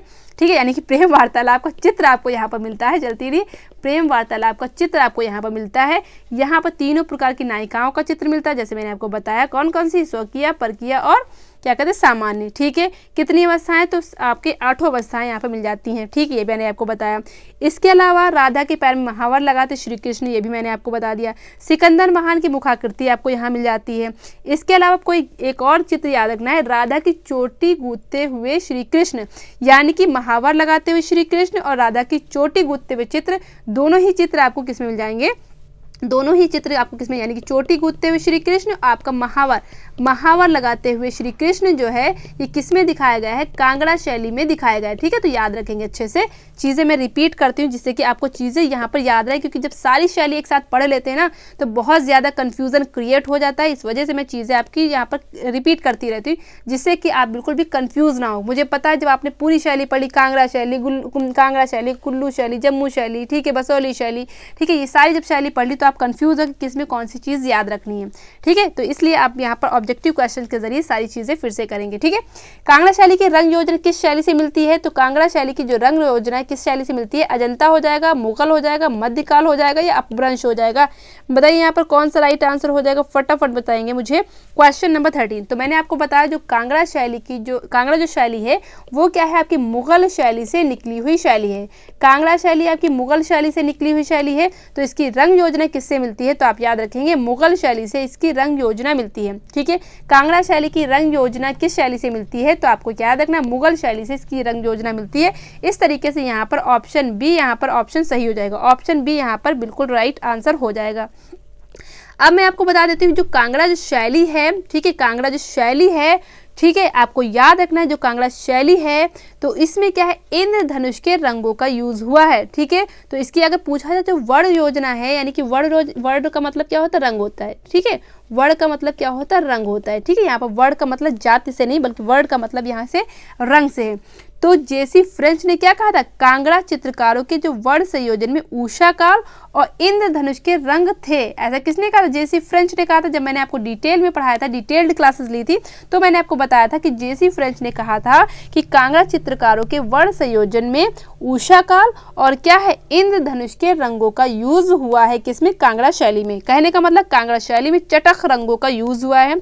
यहाँ पर जो आपके पशु बनाए गए हैं, कांगड़ा शैली में जो आपके पशु बनाए गए हैं वो कैसे बनाए गए, मोटे ताजे बनाए गए, यानी कि हष्ट पुष्ट मोटे ताजे बनाए गए, ठीक है। मोटे ताजे का मतलब बहुत तंदुरुस्त यहाँ पर जो है पशुओं को यहाँ पर चित्रित किया गया है, ठीक है। जबकि आपकी जो बसौली शैली है, सुन लीजिए, जो आपकी बसौली शैली है वहाँ पर जो आपके पशु बने हैं वो कैसे, दुबले पतले पशु बने। याद रखेंगे दोनों साथ में, दुबले पतले पशुओं का अंकन कहाँ हुआ, तो बसौली शैली में। दुबले और पतले पशुओं का अंकन कहाँ हुआ है, तो आप क्या रखेंगे, बसौली शैली में। अगर हष्ट पुष्ट जो है पशुओं का अंकन कहाँ हुआ, तो आप क्या रखेंगे, कांगड़ा शैली में। दोनों क्वेश्चन मैंने आपको एक साथ बताए, पहले भी मैंने एक साथ बताए थे, तो आप याद रखेंगे मोटे ताजे पशुओं का अंकन कांगड़ा शैली में और दुबले पतले पशुओं का अंकन बसौली शैली में। दोनों क्वेश्चन आप यहाँ पर याद रखेंगे, ठीक है। तो इस तरीके से यहाँ पर क्वेश्चन नंबर 13 का आंसर आपका यहाँ पर कंप्लीट हो जाता है। इसका ऑप्शन मैंने कौन सा सही बताया, तो ऑप्शन बी यहाँ पर बिल्कुल राइट हो जाता है। क्वेश्चन नंबर 14 यहाँ पर है, कांगड़ा में भागवत पुराण और रसिक प्रिया को किसने चित्रित किया है। तो कांगड़ा में भी आपको बहुत से विषय से आधारित चित्र मिल जाते हैं, तो आपको यहाँ पर बताना है जो कांगड़ा शैली है उसमें जो है जो भगवत पुराण और रसिक प्रिया से संबंधित जो चित्र मिले हैं वो किसने यहाँ पर चित्रित किए हैं, ये आपको बताना है। तो ऑप्शन यहाँ पर कौन सा राइट हो जाएगा, जल्दी से मुझे बताइए, ऑप्शन नंबर यहाँ पर कौन सा राइट हो जाएगा। तो सजनू हो जाएंगे, निहाल चंद हो जाएंगे, अमरचंद हो जाएंगे, परखू हो जाएंगे या सजनू, ठीक है। तो इन चारों में से आपको कौन सा बताना है, कौन सा यहाँ पर राइट होगा, फटाफट जल्दी से आंसर दीजिए बताइए जल्दी से कौन सा यहाँ पर राइट आंसर हो जाएगा। तो बिल्कुल यहाँ पर परखू यहाँ पर राइट आंसर होगा। जो परखू था इसने क्या है भगवत पुराण और रसिक प्रिया से संबंधित यह है चित्र बनाए। किसने बनाए, तो आपको याद है परखू ने बनाए। अब मैं आपको जो कांगड़ा शैली के कुछ चित्रकार बता देती हूँ जिससे कि आप यहाँ पर याद रखें। तो परखू, सबसे पहले तो यहाँ परखू ही लिख लीजिए जो आपका ऑप्शन में ही है, परखू है, ठीक है, सजनू है, ठीक है, ये आपको ऑप्शन में दिया, परखू हैं, सजनू हैं, फत्तू हैं, ठीक है, फत्तू हैं। इसके अलावा क्या कहते हैं, देखू, दोखू, इस तरीके से, हाँ दोखू हैं, ठीक है, दोखू हो जाएंगे। और कौन थे, वसिया, ठीक है, परखू, सजनू, फत्तू, दोखू, वसिया, ठीक है। तो सजनू, परखू, फत्तू, दोखू, वसिया, ठीक है। एक और कौन से, कुशन लाल, ठीक है। तो ये सारे जो चित्रकार हैं वो आपके किससे रिलेटेड हो जाएंगे, ये आपके हो जाएंगे कांगड़ा शैली से यहाँ पर रिलेटेड हो जाएंगे। कांगड़ा शैली में बहुत से चित्रकारों ने काम किया है, तो उसमें आप क्या याद रखेंगे, परखू, सजनू, फत्तू, दोखू, वसिया, कुशन लाल, ठीक है। आप इसका गाना बना लेंगे और गाने की तरह याद रखेंगे, ठीक है। तो आपको समझ में आया। तो भगवत पुराण और रसिक प्रिया का चित्रण किसने किया, तो परखू ने किया। किसमें किया, कांगड़ा शैली में किया, ठीक। तो ये आपको क्वेश्चन नंबर 14 यहाँ पर कंप्लीट हो गया। नेक्स्ट क्वेश्चन हमारा, नायिका भेद संबंधी चित्रों का प्रारंभ किस शैली से होता है। नायिका भेद संबंधी जो चित्रण है वो आपके किस शैली से होता है, तो मंडी शैली हो जाएगा, गुलेर शैली हो जाएगा, कुल्लू शैली हो जाएगा, सिख शैली हो जाएगा। फटाफट आंसर देंगे यहाँ पर कौन सी शैली यहाँ पर बिल्कुल राइट हो जाएगी, जल्दी से बताइए यहाँ पर कौन सा राइट होगा। कांगड़ा शैली हो जाएगा, कांगड़ा शैली तो ऑप्शन में ही नहीं है फिलहाल। मंडी शैली हो जाएगा, गुलेर है, कुल्लू है, सिख है, कौन सा यहाँ पर राइट हो जाएगा। तो बिल्कुल यहाँ पर जिसने भी आंसर गुलेर दिया उन सभी का आंसर यहाँ पर राइट हो जाता है। जिसने आंसर गुलेर दिया उन सभी का आंसर राइट हो जाता है। अब मैं आपको गुलेर के बारे में थोड़ी सी चीज़ें बता देती हूँ जिससे कि आपके जो आगे के क्वेश्चन है आपको करने में आसानी होगी। गुलेर राज्य की स्थापना किसने की थी, तो हरिचंद ने गुलेर राज्य की स्थापना की थी। किसने, हरिचंद ने गुलेर राज्य की स्थापना की थी। कितने, हरिचंद ने गुलेर राज्य की स्थापना की थी। कब की थी, 1405 में की थी। कब की थी, 1405 में की थी। इस शैली का उदय कहाँ से होता है, तो हरिपुर गुलेर राज्य में हुआ। इस शैली का जो उदय हुआ वो कहाँ पर, हरिपुर, ठीक है, हरिपुर में हुआ, ठीक है। क्या बताएंगे, सुनिए मेरी फिर से बात सुनिए। अगर आपसे पूछा जाए गुलेर, ठीक है, गुलेर की स्थापना किसने की, तो आप क्या बताएंगे, हरिचंद बताएंगे। कब की, तो 1405 बताएंगे, ठीक है। ठीक है। किस इसको क्या है, मतलब क्या है, इस शैली का उदय कहाँ हुआ था, मतलब मेन क्षेत्र कहाँ हो जाएगा, तो हरिपुर हो जाएगा, हरिपुर इसका क्षेत्र हो जाएगा। गुलेर का प्रमुख आश्रयदाता कौन होगा, तो गोवर्धन चंद। मैंने आपको बताया जो गुलेर शैली है किसके समय में स्वर्णकाल पे पहुंची थी, तो राजा गोवर्धन चंद के समय में स्वर्णकाल पहुंची थी। ठीक है, तो इस तरीके से आपको यहाँ पर चीजें बतानी है। जो आपकी यहाँ पर क्वेश्चन क्या था, नायिका भेद संबंधी चित्रों का प्रारंभ किस शैली से होता है, तो नायिका भेद संबंधी चित्रों का प्रारंभ जो होता है वो आपकी गुलेर शैली से होता है। ठीक है, नायिका भेद का सर्वाधिक अंकन कहाँ पे मिलता है, तो आपको याद रखना है नायिका भेद का जो सर्वाधिक अंकन मिलता है वो आपका कांगड़ा शैली में मिलता है। तो कांगड़ा शैली का भी प्रमुख विषय क्या हो जाएगा, नायिका भेद हो जाएगा। कांगड़ा शैली का प्रमुख विषय क्या हो जाएगा, नायिका भेद हो जाएगा। उसी तरीके से जो गुलेर शैली है इसका भी क्या है, प्रमुख विषय क्या हो जाएगा, नायिका भेद ही हो जाएगा। लेकिन अगर आपसे पूछा जाए सबसे, यानी कि पहाड़ी शैली में सबसे ज्यादा नायिका भेद का अंकन कहाँ पे मिलता है, तो आप क्या बताएंगे, कांगड़ा शैली में मिलता है। अगर आपसे पूछा जाए कि गुलेर शैली का प्रमुख विषय क्या है, तो आप क्या बताएंगे, क्या बताएंगे आप, नायिका भेद ही बताएंगे। तो कांगड़ा शैली और गुलेर शैली दोनों का प्रमुख विषय क्या हो जाएगा, नायिका भेद ही हो जाएगा। दोनों में नायिका भेद से संबंधित आपको चित्र यहाँ पर मिल जाते हैं। क्लियर। तो नायिका भेद से संबंधित चित्रों का प्रारंभ कहाँ से होता है, तो प्रारंभ आप क्या बताएंगे, गुलेर शैली से होता है। क्लियर। नेक्स्ट क्वेश्चन हमारा क्वेश्चन नंबर 16 का आंसर फटाफट देना है। क्वेश्चन नंबर 16 हमारा है, गोल पहाड़ियों एवं कदली वृक्षों का चित्रण किस शैली में हुआ है। मैंने आपको बताया था कि गुलेर शैली शायद इसी वजह से नाम पड़ा हो कि यहाँ पर गोल पहाड़ी, ठीक है, और कदली वृक्षों का अंकन हुआ है। हो सकता है इसी वजह से इसका नाम क्या पड़ा हो, गुलेर शैली पड़ा हो। तो यहाँ पर आप क्या याद रखेंगे, गुलेर शैली ऑप्शन में है आपका, तो क्या याद रखेंगे, गुलेर शैली। ठीक है, तो गोल पहाड़ी और कदली वृक्षों का चित्रण किस शैली में होता है, तो आप याद रखें गुलेर शैली में होता है। ठीक है, क्वेश्चन नंबर 16 का आंसर जिसने भी ऑप्शन बी दिया उन सभी का आंसर यहाँ पर राइट हो जाता है। जिसने भी आंसर यहाँ पर मंडी कुल्लू दिया तो उन सभी का आंसर यहाँ पर गलत हो जाता है। नेक्स्ट क्वेश्चन हमारा क्वेश्चन नंबर 17, फटाफट दीजिए आंसर। क्वेश्चन नंबर 17, 1405 में गुलेर राज्य की स्थापना किसने की थी। अभी मैंने आपको बताया 1405 में गुलेर राज्य की स्थापना हुई, किसके जरिए हुई, मैंने अभी आपको बताया। तो आप क्या याद रखेंगे, हरिश्चंद या हरिचंद। ठीक है, कहीं कहीं पे हरिचंद लिखा मिलता है, कहीं कहीं पे हरिचंद लिखा मिलता है, कहीं कहीं पे हरिचंद लिखा मिलता है। तो आप लोग ऑप्शन में देख लीजिएगा। आप लोग बिल्कुल ये अलग अलग प्राणी को मत समझिएगा, ये दोनों प्राणी क्या है, एक ही प्राणी है। ठीक है, एक ही व्यक्ति के नाम है। तो हरिचंद हो, हरिश्चंद हो, या हरिश्चंद हो, या हरिचंद हो। ठीक है, तो जैसे भी आपको मिले तो आप यही वाला लगा के आएंगे, तो बिल्कुल आप यहाँ पर गलत नहीं करेंगे। या हरिश्चंद भी आपको कहीं कहीं दिख जाता है, हरिश्चंद। ठीक है, हरिश्चंद। तो इस तरीके से आपको नाम लिखे मिले तो आप समझ जाइएगा ये एक ही व्यक्ति के नाम है, बस यहाँ पर प्रिंटिंग में यहाँ पर कुछ गड़बड़ हुआ है जिस वजह से यहाँ पर ऐसा है। ठीक, समझ में बात आई। तो हरिचंद, हरिचंद, हरिश्चंद या हरिचंद, ठीक है, जो भी है, वट एवर मैंने लिख दिया, जो भी मैंने लिख दिया सब देख लीजिए। तो क्लियर है। चलिए, तो ऑप्शन ए यहाँ पर राइट हो जाएगा। ठीक है, ऑप्शन ए यहाँ पर राइट हो जाएगा। ये तभी तो इंग्लिश वर्जन आप लोग देखते हैं ना कि इंग्लिश वर्जन में चीज़ें आपको सही होती हैं और हिंदी वर्जन में चीज़ें आपकी बहुत ज़्यादा गलत हो जाती हैं। ठीक है, तो 1405 हो गया ना आपका। ठीक है, 1405 हो गया। ओके, नेक्स्ट हमारा क्वेश्चन नंबर 18, फटाफट दीजिए आंसर। क्वेश्चन नंबर 18 का आंसर दीजिए। क्वेश्चन नंबर 18 का आंसर दीजिए। नैनसुख कहाँ का निवासी था। तो नैनसुख कहाँ का निवासी था, तो नैनसुख आपका निवासी जो था वो कहाँ का था, तो नैनसुख आपका निवासी कुल्लू का हो जाएगा, गुलेर का हो जाएगा, मंडी का हो जाएगा, या आपका जयपुर का हो जाएगा। तो जो नैनसुख था वो आपका कहाँ का निवासी था, तो आपको क्या याद रखना, गुलेर का ही निवासी था। जो नैनसुख था वो आपका कहाँ का निवासी था, ये गुलेर का निवासी था। और किसका पुत्र था, ठीक है, तो ये पुत्र किसका था, जो नैनसुख पुत्र किसका था, ये पंडित सेऊ का पुत्र था, पंडित सेऊ। ठीक है, याद रखेंगे, पंडित सेऊ का पुत्र था। किसका पुत्र था, पंडित सेऊ का पुत्र था। पंडित सेऊ के पुत्र कौन से आपके, एक तो नैनसुख हो जाएंगे और दूसरे कौन से हो जाएंगे, मानकू। तो दो ये आपके पुत्र याद रखने हैं, किसको, पंडित। हालांकि 4 पुत्र थे लेकिन आपको 2 याद रखने हैं, नैनसुख के क्या क्या मैं बताया, फिर से सुनिए, देखिए समझिए। नैनसुख कहाँ का निवासी था, तो नैनसुख आपका गुलेर का निवासी था। ठीक है, नैनसुख किसका पुत्र था, तो पंडित सेऊ का पुत्र था। नैनसुख किसका पुत्र था, पंडित सेऊ का पुत्र था। पंडित सेऊ के आपके एक तो नैनसुख पुत्र हो जाएंगे, नैनसुख। ठीक है, और दूसरा इसका पुत्र कौन सा हो जाएगा, मानकू हो जाएगा। ठीक है, मानकू हो जाएगा। ठीक है, जो नैनसुख था, नैनसुख के भी 4 पुत्र थे, नैनसुख के भी 4 पुत्र थे। कौन कौन से? आपको याद रखना, रांझा, काम, गौड़ और निक्का। ठीक है, तो नैनसुख के भी 4 पुत्र थे, रांझा, काम, गौड़ और निक्का। ठीक है, तो इस तरीके से आपको चीज़ें याद रखनी है। नैनसुख जो आपका कहाँ का रहने वाला था, तो कहाँ का हो जाए? गुलेर का, क्योंकि पंडित सेव ही गुलेर के रहने वाले थे। पंडित सेव के आपके पुत्र कौन से हो जाएंगे? नैनसुख हो जाएगा और दूसरा कौन सा हो जाएगा? मानकू हो जाएगा। ठीक है, तो दोनों ही आपके ये किस शैली से रिलेटेड है? या आपके किससे रिलेटेड है? या आपके गुलेर शैली से रिलेटेड है। ठीक है, समझ में बात आई? क्लियर हुआ चीज़ों को? अब मानकू जो है, मानकू जो महिला कलाकार हैं वो किस शैली से रिलेटेड है? मैंने आपको बताया था, जो मानकू जो चित्रकार हैं, जो आपके महिला चित्रकार हैं, वो किस शैली से रिलेटेड है? तो मैंने आपको किस में बताया था? जो बसौली शैली में बताया था। ठीक है, मानकू जो महिला चित्रकार है वो आपके बसौली शैली में यहाँ पर हो जाएंगे। ठीक, तो क्लियर हुआ? क्वेश्चन नंबर 18 आपका क्लियर हो गया। क्वेश्चन नंबर 19 पे यहाँ पर हम लोग आ गए हैं। क्वेश्चन नंबर 19 का आंसर फटाफट दीजिए। गुलेर शैली में किस राजा के संरक्षण में चित्रकारों ने सबसे अधिक चित्र चित्रित किए?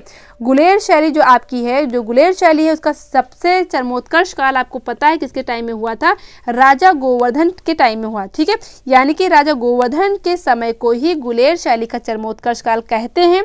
और गुलेर शैली जो है सबसे ज़्यादा, यानी कि किस राजा के संरक्षण में इसका क्या चित्र बने? तो आपको क्या याद रखना? गोवर्धन को ही याद रखना है। क्लियर? ठीक है, तो मैं क्या बताने की कोशिश कर रही हूँ? मैं बताने की ये कोशिश कर रही हूँ कि जो गुलेर शैली है उसका चरमोत्कर्ष काल मैंने आपको किस में बताया? गोवर्धन चंद बताया। ठीक, क्वेश्चन क्या है कि गुलेर शैली में किस राजा के संरक्षण में चित्रकारों ने सबसे अधिक चित्र बनाए हैं? तो सबसे अधिक चित्र किसके टाइम में बनाए? राजा गोवर्धन के टाइम में ही बनाए हैं। तो इसी वजह से ये चरमोत्कर्ष काल होगा ही, जाहिर सी बात है। तो आपको गोवर्धन चंद अगर याद रहेगा तो ये क्वेश्चन भी आपको याद रहेगा। ठीक है, तो ऑप्शन डी यहाँ पर बिल्कुल सही हो जाता है। आंसर ईजी था आपका, कुछ इस पर था नहीं, बस थोड़ा सा दिमाग लगाना था। जिसने भी ऑप्शन डी दिया उन सभी का आंसर यहाँ पर राइट हो जाता है। नेक्स्ट क्वेश्चन हमारा है, बसौली राज की स्थापना किसने की थी? बसौली राज की स्थापना किसने की थी? तो राजा उम्मेद सिंह हो जाएंगे, राणा कुंभा हो जाएंगे, ईश्वरी सेन हो जाएंगे, या भूपत पाल हो जाएंगे? तो बिल्कुल आपको याद रखना, बसौली राज की स्थापना भूपत पाल ने की थी। ठीक है, तो होता क्या है कि 1630 में भूपत पाल ने बलौर से राजधानी स्थानांतरित की थी। ठीक है, और 1635 में बलौर के समीप ही, 1635 में बलौर के समीप, बलौर के बारे में भी अभी मैं चीज़ें आपको बताऊंगी। 1635 में बलौर के समीप बसौली नगर की स्थापना की थी। ठीक है, बसौली नगर की स्थापना की थी। ठीक है, तो 1635 में बसौली नगर की स्थापना हुई। और ये किस नदी के किनारे है? तो आपको याद रखना, ये रावी नदी के किनारे है। किस नदी के किनारे है? ये आपका रावी नदी के किनारे है। ठीक है, तो 1635 में इसकी स्थापना होती है। ठीक है, किसने की थी? तो भूपत पाल ने की थी। किस नदी के तट पर है? तो ये आपको याद रखना, रावी नदी के तट पर है। ठीक है, 1630 में क्या करता है? ये बलौर से इसको राजधानी क्या स्थानांतरित करता है? कौन? भूपत पाल। ठीक है, तो इतनी चीज़ आपको यहाँ पर समझ में आई। इसके अलावा मैंने आपको बताया था जो कुल्लू के जो राजकुमार थे भोगपाल, ठीक है, उन्होंने किसको हराया था? राणा बिल्लो को हराया था। कब हराया था? 1765 में। ठीक है, याद रखेंगे 1765 में। तो याद क्या रखेंगे? कुल्लू के जो राजकुमार थे, कौन से राजकुमार? भोगपाल ने। ठीक है, भोगपाल। ठीक है, इन्होंने किसको हराया था? राणा बिल्लो को हराकर 1765 ईस्वी में इसकी स्थापना की थी। और इस राज का नाम क्या रखा था? इस राज का नाम रखा था बेलोर। बेलोर इस राज का नाम रखा था, या बलपुर इस राज का नाम रखा था। ठीक है, और आगे चल के यहाँ के राजा क्या कहलाते? बलेरिया कहलाए थे। ठीक है, तो ये सारी चीज़ें मैंने जब आपको बसौली शैली पढ़ाई थी वो सारी चीज़ें मैंने आपको यहाँ पर पढ़ा रखी हैं। फिलहाल क्वेश्चन का आंसर आपका क्या होगा? बसौली राज की स्थापना किसने की है? तो आपको याद रखना, भूपत पाल यहाँ पर ऑप्शन में है। इस वजह से यहाँ पर ऑप्शन आपका कौन सा हो जाएगा? भूपत पाल ही यहाँ पर राइट आंसर हो जाएगा। क्लियर? समझ में चीज आ गई? अगर पूछा जाए कब, तो 1635 यहाँ पर राइट आंसर हो जाएगा। क्लियर? किस नदी के किनारे? तो आपको याद रखना, रावी नदी के किनारे हो जाएगा। ठीक, तो ये चीज आपको याद रखनी है। बसौली राज्य से आपको इतनी चीजें याद रखनी है। नेक्स्ट क्वेश्चन हमारा है, पहाड़ी चित्रकला में कौन सी चित्रकला प्राचीन है? तो पहाड़ी चित्रकला में सबसे जो प्राचीन चित्रकला है वो आपकी कौन सी है? बसौली है। शायद ये रिपीटेड क्वेश्चन हो गया, ये आगे क्वेश्चन शायद था। ठीक है, तो पहाड़ी चित्रकला में जो सबसे प्राचीन शैली है वो आपकी कौन सी हो जाएगी? बसौली हो जाएगी। और सबसे जो अच्छी शैली कौन सी हो जाएगी? वो आपकी कौन सी हो जाएगी? कांगड़ा हो जाएगी। ठीक है, तो यहाँ पर आंसर कौन सा सही हो जाएगा? तो यहाँ पर आंसर आपका कौन सा सही होगा? बसौली यहाँ पर बिल्कुल सही आंसर हो जाएगा। क्लियर? क्वेश्चन नंबर 22 पे चलते हैं। नेक्स्ट क्वेश्चन हमारा है, बसौली शैली का सबसे प्राचीन ग्रंथ कौन सा होगा? क्वेश्चन नंबर 22 का आंसर देना है आपको, फटाफट दीजिए। ऑप्शन में आपको रामायण है, गीत गोविंद है, रागमाला है या गीतांजलि। तो कौन सा ऑप्शन यहाँ पर बिल्कुल सही हो जाएगा? तो आपको क्या याद रखना है? गीत गोविंद को आपको याद रखना है।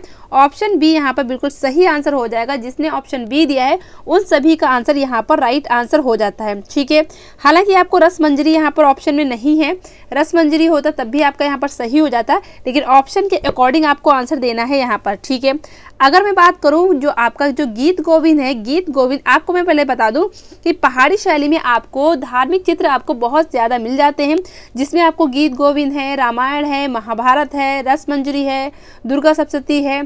ठीक है, इस तरीके से चित्र आपको किसमें पहाड़ी शैली में बहुत अच्छे से मिल जाते हैं। तो कहने का मतलब ये है कि पहाड़ी शैली में आपको धार्मिक विषयों पर आधारित चित्र आपको बहुत अच्छे से मिलते हैं, जिसमें आपको याद रखना है जो बसौली शैली में मैंने आपको जो गीत गोविंद बताया है इसका चित्रण किसने किया है? तो इसका चित्रण किया है मानकू ने किया है। इसका चित्रण किसने किया है? मानकू ने किया है।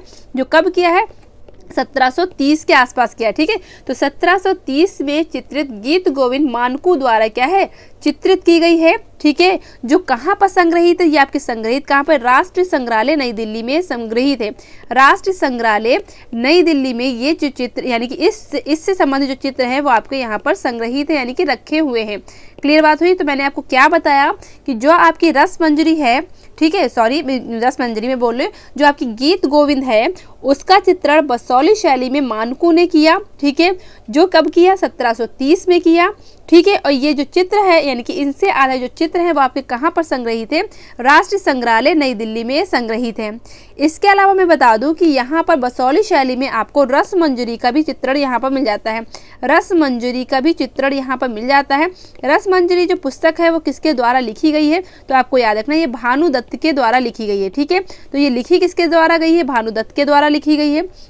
ठीक है, और यहाँ पर याद रखना है जो भानुदत्त के द्वारा जो रसमंजरी लिखी गई इसका भी चित्रण आपको बसौली शैली में मिल जाता है। इसका चित्रण किसने किया था? देवीदास ने किया था। किसने? जो चित्रकार था, देवीदास नाम का जो चित्रकार थे, ठीक है, चित्रकार था, उसने रसमंजरी का चित्रण किया। ठीक है, देवीदास ने किसके काल में जो है रसमंजरी का चित्रण किया? तो आपको याद रखना है राजा कृपाल पाल को याद रखना। राजा कृपाल पाल को याद रखना है।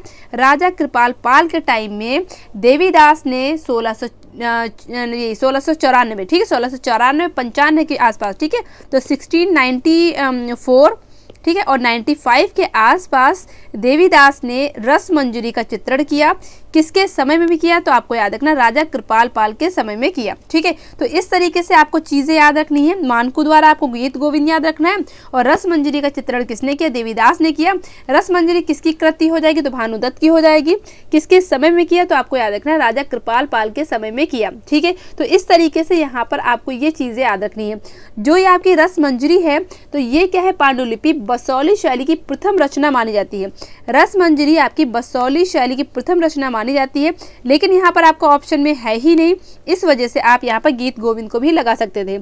ये आपके जो रसमंजरी जो चित्रण जिसका हुआ है ये आपके कहाँ पर संग्रहित है? तो आपको ये याद रखना है, यानी कि यहाँ पर देवीदास के द्वारा जो रसमंजरी का जिसका चित्रण हुआ है ये आपकी कहाँ पर संग्रहित है? ये भारत कला भवन संग्रहालय वाराणसी में संग्रहित है। ठीक है, भारत कला भवन संग्रहालय वाराणसी में आपके संग्रहित है ये वाली। तो दोनों ही चीज़ आपको यहाँ पर याद रखनी है, कोई भी चीज़ को आपको छोड़ना नहीं, किसी भी चीज़ को आपको छोड़ना नहीं है। ठीक है, तो गीत गोविंद जो चित्रित की गई ये कहाँ पर संग्रहित है? तो राष्ट्रीय संग्रहालय नई दिल्ली में संग्रहित है। और जो रसमंजरी का चित्रण देवीदास ने किया है वो कहाँ पर संग्रहित है, कहाँ पर रखी हुई है? तो ये वाराणसी में रखी हुई है। तो इतनी चीज़ें आपको मैंने आपको बसौली शैली के बारे में इतनी चीज़ें बताई। अगर चीज़ें आपको समझ में आ रही तो वीडियो को ज़रूर लाइक करें, और अगर आपने अभी तक इस वीडियो को शेयर नहीं किया तो वीडियो को ज़रूर शेयर करें। नेक्स्ट क्वेश्चन हमारा, बसौली शैली के चित्रों में हाशिए किस तरह के का है? ठीक है, यानी कि बसौली शैली में हाशिए किस तरीके के बनाए गए ये आपको यहाँ पर बताना है कि यहाँ पर हाशिए कैसे बनाए गए हैं। जल्दी से बताइए। क्वेश्चन नंबर 23 का आंसर फटाफट देना है। क्वेश्चन हम लोग कितने करेंगे? आज की क्लास में हम लोग 35 क्वेश्चन करेंगे। ठीक है, और आने वाली क्लास में हम लोग फिर 35 करेंगे। इस तरीके से हम लोग 100 क्वेश्चन की सीरीज को यहाँ पर कंप्लीट करेंगे। ठीक है, नेक्स्ट क्वेश्चन हमारा, बसौली शैली के चित्रों में हाशिए जो है वो किस तरह के बनाए गए ये आपको बताना है। तो सादे हो जाएंगे, अलंकरण हो जाएंगे, दोनों हो जाएंगे, या कैसे? तो यहाँ पर जो हाशिए बनाए गए वो कैसे? सादे हाशिए बनाए गए हैं। और इन हाशियों में किस तरीके के रंगों का यूज़ किया गया है? तो आपको याद रखना गहरे ठीक है, गहरे लाल रंग का, ठीक है, गहरे लाल रंग का, और यहाँ पर गेंदई पीले रंग का यूज़ किया गया है। गेंदई पीले रंग का यूज़ किया गया है किसमें, बसोली शैली में जो हाशिए बने हैं उसमें क्या है, सादे जो है आपको क्या मिल जाते हैं, हाशिए मिल जाते हैं, जबकि आपने देखा है कि मुगल शैली में आपको अलंकरण हाशिए मिलते हैं। ठीक है, तो ऐसे ही क्वेश्चन आपको बनेगा कि मुगल शैली में कैसे आपको हाशिए मिलते हैं, अलंकरण हाशिए मिलते हैं, अलंकृत हाशिए मिलते हैं, ठीक है, अलंकृत हाशिए मिलते हैं, जबकि आपको बसोली शैली में कैसे हाशिए मिलते हैं, आपको सादे हाशिए मिलते हैं। ठीक है, तो इसी तरीके से आपके क्वेश्चन बनते हैं, आप इसी तरीके से यहाँ पर याद रखेंगे। यहाँ पर क्या है, यहाँ पर जो चित्रों में यानी कि बसोली शैली के चित्रों में आपको याद रखना है, यहाँ पर मोती के टुकड़े और सोनकिरवा पक्षी के पंखों का भी यूज़ किया गया। क्वेश्चन कैसे बनेगा कि सोनकिरवा कैसे बनेगा, सोनकिरवा पक्षी का, सोनकिरवा पक्षी के पंखों का यूज़, पक्षी के पंखों का यूज़ किस शैली में हुआ है, तो आपको याद रखना है बसोली शैली में हुआ है। ठीक है, क्या याद रखेंगे, सोनकिरवा पक्षी के पंखों का यूज़ या मोती के टुकड़ों का यूज़ किस शैली में हुआ है, तो आपको याद रखना है बसोली शैली में हुआ है। ठीक है, तो इसी तरीके से आपके छोटे छोटे पॉइंट जो होते हैं वो आपके बनते हैं। बस एग्जाम में आपको होता है कि आप कंफ्यूज हो जाते हैं कि सोनकिरवा पक्षी की जो बात हो रही है वो आपकी बसोली शैली है कि कांगड़ा शैली है कि जम्मू शैली है, तो इसी तरीके से आपको याद रखना है यहाँ पर बसोली शैली की यहाँ पर बात हो रही है। ठीक है, नेक्स्ट क्वेश्चन हमारा है, बसोली शैली के शीश महल में भित्ति चित्र बनवाया। ठीक है, बसोली शैली में जो आपका जो शीश महल है, शीश महल में जो आपके भित्ति चित्र बने हैं वो जो है किस राजा के टाइम में बने हैं या किस राजा ने बनवाए हैं, ये आपको बताना है। ऑप्शन है आपके अमृतपाल हो जाएंगे, महेंद्रपाल हो जाएंगे, उम्मेद सिंह हो जाएंगे या भूपतपाल हो जाएंगे। मतलब यहाँ पर कौन सा ऑप्शन बिल्कुल सही हो जाएगा, तो आपको बसोली के जो शीश महल हैं, ठीक है, उसमें जो भित्ति चित्र बने हैं वो किसने बनवाए थे, तो आपको याद रखना है महेंद्रपाल यहाँ पर राइट आंसर हो जाएगा। ठीक है, तो ऑप्शन बी यहाँ पर बिल्कुल सही होगा। जिन्होंने ऑप्शन बी दिया उन सभी का आंसर यहाँ पर राइट हो जाता है। चलिए नेक्स्ट चलते हैं हम लोग। क्वेश्चन नंबर हमारा 25 आ गया। चलिए बताइए जल्दी से, क्वेश्चन नंबर 25 का आंसर देना है। विष्णु के 10 अवतारों का चित्रण किस शैली में हुआ है, बताइए फटाफट कौन सा यहाँ पर राइट आंसर हो जाएगा। ठीक है, तो विष्णु के 10 अवतारों का जो चित्रण हुआ है वो आपके किस में हुआ है, बसोली शैली में ही हुआ है। तो विष्णु के 10 अवतारों का चित्रण बसोली शैली में आपको अच्छे से मिल जाता है। ठीक है, ये क्वेश्चन आपको याद रखना है। बसोली शैली के बारे में मैं काफ़ी चीज़ें यहाँ पर आपको बता चुकी हूँ, तो आप डिस्क्रिप्शन यहाँ पर छोड़ते हैं। बसोली शैली किस कला के अंतर्गत आती है, तो आपको बताया जो बसोली जो शैली है वो किस कला के अंतर्गत आती है, वो आपकी पहाड़ी शैली के अंतर्गत आती है। पहाड़ी शैली के अंतर्गत जैसे कि बसोली हो जाएगी, कांगड़ा हो जाएगी, जम्मू हो जाएगी, सिख हो जाएगी, ठीक है, और इसके अलावा गुलेर हो जाएगी, इसके अलावा आपकी कश्मीरी शैली हो जाएगी, बिलासपुर शैली हो जाएगी। ये सारी ही शैली आपकी किसके अंतर्गत आती है, वो आपकी पहाड़ी शैली के अंतर्गत आती है। ठीक है, जिसमें मैंने आपको बताया जो सबसे सुंदर जो इसकी शैली है वो कौन सी हो जाएगी, सबसे सुंदर जो शैली है वो आपकी कांगड़ा शैली, यानी कि पहाड़ी शैली की सबसे सुंदर शैली कौन सी हो जाएगी, कांगड़ा शैली हो जाएगी। ठीक है, आपको ये चीज़ आपको याद रखनी है। इसके अलावा मैंने आपको बताया कांगड़ा शैली और गुलेर शैली की जो मुख्य विशेषता आपको याद रखनी है क्या हो जाएगी, यहाँ पर आपको मैंने बताया जो नायिका भेद है कांगड़ा शैली और गुलेर शैली दोनों की विशेषता हो जाती है। और आपसे पूछा जाए नायिका भेद का आरंभ किस शैली से होता है, तो आपको याद रखना गुलेर शैली से होता है। तो इसी तरीके से आपके छोटे छोटे क्वेश्चन बनते हैं एग्जाम में, जो आपके एग्जाम में बहुत ही इंपॉर्टेंट क्वेश्चन होते हैं। ठीक है, और आप सोचते हैं कि ये तो क्वेश्चन ऐसा ही ये नहीं आएगा, लेकिन वही क्वेश्चन आपका एग्जाम में आ जाता है। तो हर क्वेश्चन को आपको इस तरीके से पढ़ना है कि वही आपका क्वेश्चन एग्जाम में आने वाला है। ठीक है, तभी आपको चीज़ें याद रहती हैं। बसोली शैली किसके समय स्वर्ण काल रहा, तो बसोली शैली किसके समय स्वर्ण काल पर पहुंची, तो मैंने आपको बताया जो बसोली जो शैली है इसका स्वर्ण काल किस राजा के समय में रहा, तो बसोली शैली का जो स्वर्ण काल है किस राजा के समय में रहा ये आपको बताना है। तो राजा कृपाल पाल के समय में बसोली शैली का आपका स्वर्ण काल रहता है। ठीक है, इसी तरीके से मैंने आपको स्टार्टिंग में ही सारी चीज़ें बता रखी थी कि किस राजा के समय में किसका स्वर्णकाल रहता है। उसी तरीके से बसोली शैली का जो स्वर्णकाल रहता है वो किसके समय का रहता है, राजा कृपाल पाल के समय का रहता है। ठीक है, यानी कि राजा कृपाल पाल के समय में बसोली शैली खूब यहाँ पर फली और फूली। नेक्स्ट क्वेश्चन हमारा है चंबा शैली से रिलेटेड है। चंबा का कला प्रेमी शासक था, आपको बताना जो चंबा का कला प्रेमी शासक यहाँ पर कौन सा हो जाएगा, तो यहाँ पर प्रीतम सिंह हो जाएंगे, भूरी सिंह हो जाएंगे, उम्मेद सिंह हो जाएंगे या कर्ण सिंह हो जाएंगे। सबसे ज़्यादा जो कला प्रेमी शासक था वो आपको बताना है। तो चंबा का कला प्रेमी शासक कौन हो जाएगा, उम्मेद सिंह यहाँ पर राइट हो जाएगा। और उम्मेद सिंह यानी चंबा का चरमोत्कर्ष काल किसके समय से रहता है, अगर पूछा जाए चंबा का चरमोत्कर्ष जो है काल किस राजा के समय को कहा जाता है, किस राजा के समय को माना जाता है, तो आपको याद रखना है उम्मेद सिंह को ही याद रखना है। ठीक है, तो चरमोत्कर्ष काल चरमोत्कर्ष काल जो है आपको किसके समय का याद रखना है, तो आपको उम्मेद सिंह। किसका याद रखना है, तो चंबा का। ठीक है, तो ये दोनों क्वेश्चन आपको यहाँ पर समझ में आए। ठीक है, चंबा के बारे में कुछ चीज़ें मैं आपको और बता देती हूँ कि चंबा जो है नाम कैसे पड़ा। ठीक है, यानी कि इस क्षेत्र का नाम चंबा कैसे पड़ा, ये मैं आपको यहाँ पर बताती हूँ। देखिए, राजा साहिल वर्मन थे। कौन से राजा थे, साहिल वर्मन। ठीक है, साहिल वर्मन क्या है, एक राजा थे। उनकी पुत्री का नाम क्या था, उनकी पुत्री का नाम क्या था, चंपावती। उनकी पुत्री का नाम क्या था, चंपावती इनकी पुत्री का नाम था। ठीक है, तो इन्हीं के नाम पर इस नगर का नाम क्या पड़ा, चंपापुरी पड़ा। इन्हीं के नाम पर इस नगर का नाम क्या पड़ा, चंपापुरी पड़ा। ठीक है, चंपापुरी इस यानी कि समझिए बात को कि यहाँ पर आपको क्या रखना है, चंबा जो है वो आपका किस तरीके से चंबा अस्तित्व में आया। तो साहिल वर्मन की पुत्री थी जिसका नाम क्या था, क्या नाम था, चंपावती था। और चंपावती के नाम पर ही क्या पड़ गया, चंपापुरी पड़ा। क्या नाम पड़ा, चंपापुरी पड़ा। ठीक है, चंपापुरी पड़ा। आगे चलकर ये चंपापुरी किस में कन्वर्ट हो गया, चंबा में कन्वर्ट हो गया। आपने देखा कि चीज़ें क्या होती, होता कुछ और है और चलते चलते चीज़ें क्या है, तब्दील हो जाती है, यानी कि चेंज हो जाती हैं। तो उसी तरीके से चंपापुरी से क्या नाम हो गया, चंपा से क्या हो गया, चंबा नाम यहाँ पर प्रसिद्ध हो गया।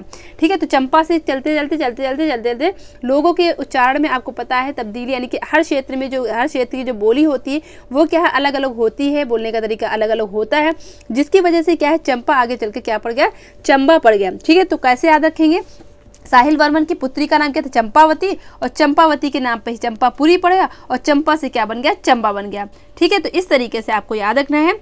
जो चंबा जो शैली है इसका आरंभ किसके समय से होता है, तो आपको याद है चंबा का आरंभ जो होता है वो राजा उदय सिंह के समय से होता है। ठीक है, चंबा शैली का आरंभ जो होता है वो राजा उदय सिंह के समय से होता है। लेकिन इसको जो है चरमोत्कर्ष काल किसके समय का माना जाता है, तो आपको याद रखना उम्मेद सिंह को, यानी कि उम्मेद सिंह का जो काल है चंबा शैली का चरमोत्कर्ष काल माना जाता है। ठीक है, तो इस तरीके से आपको यहाँ पर ये चीज़ें यहाँ पर याद रखनी है। जो उम्मेद सिंह थे वो बहुत ही ज़्यादा कला प्रेमी शासक थे, यानी कि कला को उन्होंने बहुत बढ़ावा दिया। इस तरीके से उम्मेद सिंह को आपको इतनी चीज़ें याद रखनी है। इसके अलावा जो आपका चंबा है वो किस वजह से फेमस है, तो ये रुमालों की वजह से फेमस है। पूछा जाए चंबा आपका किस वजह से फेमस है, तो आपको याद रखना ये रुमालों की वजह से फेमस है। रुमालों में क्या यहाँ पर कढ़ाई होती थी, ठीक है, जो कसीदाकारी कढ़ाई होती थी। ठीक है, तो इस वजह से क्या है, ये आपके रुमालों की कढ़ाई की वजह से ये फेमस है। सीधे आपको रुमालों के लिए आपको याद रखना है, वही आपका एग्जाम में आएगा और वही चीज़ आपके एग्जाम में यहाँ पर सही हो जाएगी। ठीक है, तो इस तरीके से आपको ये चीज़ यहाँ पर समझ में बात आई कि चंबा किस वजह से फेमस है, तो रुमालों की वजह से फेमस है। नेक्स्ट क्वेश्चन आपका आ ही गया, चंबा किस लिए प्रसिद्ध है, तो यहाँ पर ऑप्शन है दंत कला के लिए, भांड कला के लिए, चिकनकारी के लिए, रुमालों के लिए। तो यहाँ पर बताना है भांड मीन्स क्या होता है, बर्तन होता है। भांड मीन्स क्या होता है, बर्तन होता है। तो यहाँ पर किसकी वजह से फेमस है, मैंने आपको बता दिया, ये रुमालों की वजह से ये फेमस है। नेक्स्ट क्वेश्चन हमारा क्वेश्चन नंबर 30 का आंसर फटाफट देना है। चंबा का प्रसिद्ध चित्रकार है, अब आपको बताना है चंबा का प्रसिद्ध चित्रकार यहाँ पर कौन सा हो जाएगा। तो चंबा का जो प्रसिद्ध चित्रकार है यहाँ पर कौन सा हो जाएगा, तो यहाँ पर किसको याद रखना है, यहाँ पर ऑप्शन निक्का यहाँ पर बिल्कुल सही हो जाएगा। ठीक है, तो चंबा जो है वो आपका किस शैली का प्रसिद्ध चित्रकार हो जाएगा, तो यहाँ पर निक्का यहाँ पर राइट आंसर हो जाएगा। ठीक है, तो निक्का को ही आप यहाँ पर लगाएंगे। और निक्का ऐसा नहीं कि सिर्फ आपका जो है चंबा का ही है, तो आपको पता है निक्का आपको कई जगह पे है, तो इसी तरीके से आपको याद रखना है जो आपका निक्का है वो गुलेर से क्या है, चंबा आया था। जो निक्का है आपका गुलेर से चंबा आया था। पूछा जाए निक्का कहाँ से कहाँ आया था, तो आपको याद रखना निक्का जो था, निक्का नामक जो चित्रकार था वो क्या है, गुलेर से चंबा आया था। क्लियर। नेक्स्ट हमारा क्वेश्चन है क्वेश्चन नंबर 31 का आंसर देना फटाफट।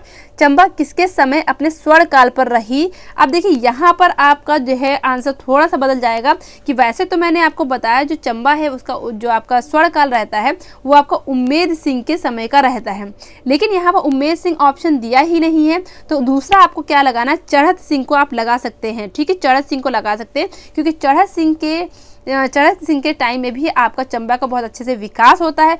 ऑप्शन में है नहीं, तो इस वजह से आप यहाँ पर चढ़त सिंह को लगा सकते हैं। तो ऑप्शन के अकॉर्डिंग आपको यहाँ पर आंसर देना होता है। ठीक है, तो उम्मेद सिंह और चढ़त सिंह आपको दोनों ही यहाँ पर याद रखने हैं। ऑप्शन के अकॉर्डिंग आप यहाँ पर आंसर करेंगे। क्लियर।